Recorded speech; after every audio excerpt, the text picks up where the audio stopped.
அடுத்தடுத்த அண்மை செய்தியை பார்த்துக் கொண்டிருக்கிறோம். அந்த வகையில் தற்போது அதிமுக முன்னாள் அமைச்சர் எம்.ஆர். விஜயபாஸ்கர் மேலும் ஒரு வழக்கில் கைது செய்யப்பட்டிருக்கிறார். கரூர் மாவட்டம் வாங்கல் காவல் நிலையத்தில் பதிவு செய்யப்பட்ட வழக்கில் கைது செய்யப்பட்டிருக்கிறார். அந்த அண்மை செய்தியை பார்த்துக் கொண்டிருக்கிறோம்.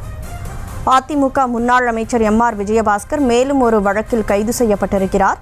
கரூர் மாவட்டம் வாங்கல் காவல் நிலையத்தில் பதிவு செய்யப்பட்ட வழக்கில் அவர் கைது செய்யப்பட்டிருக்கிறார்.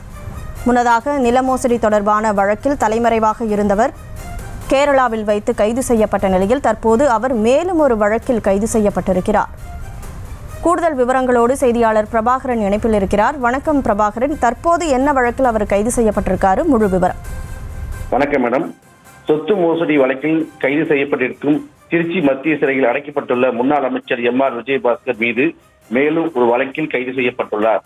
சிபிசிஐடி போலீசார் மூலம் கைது செய்யப்பட்ட 5 நாள் நீதிமன்ற காவலில் உள்ள முன்னாள் அமைச்சர் எம்.ஆர். விஜயபாஸ்கர் மீது ஏற்கனவே கரூர் மாவட்டம் வாங்கல் காவல் நிலையத்தில் பிரகாஷ் அளித்த புகாரின் பேரில் சம்பிரதாய கைது நடைபெற்றுள்ளது. பிரகாஷ் அளித்த புகாரின் பேரில் ஆள்கடத்தல், கொலை, மிரட்டல் உள்ளிட்ட 6 பிரிவுகளின் கீழ் வழக்கு பதிவு செய்திருந்த நிலையில் தற்போது மீண்டும் கைது செய்யப்பட்டுள்ளார். நாளை அல்லது நாளை மறுநாள் முன்னாள் அமைச்சர் எம்.ஆர். விஜயபாஸ்கர், பிரவீன் ஆகியோர் இருவரையும் கரூர் நீதிமன்றத்திற்கு ஆஜர்படுத்துவதாக போலீசார் தகவல் தெரிவித்துள்ளனர்.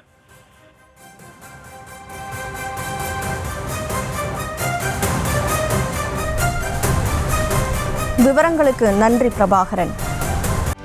செய்திகளை உடனுக்குடனும் துல்லியமாகவும் தெரிந்து கொள்ள சப்ஸ்கிரைப் பண்ணுங்க.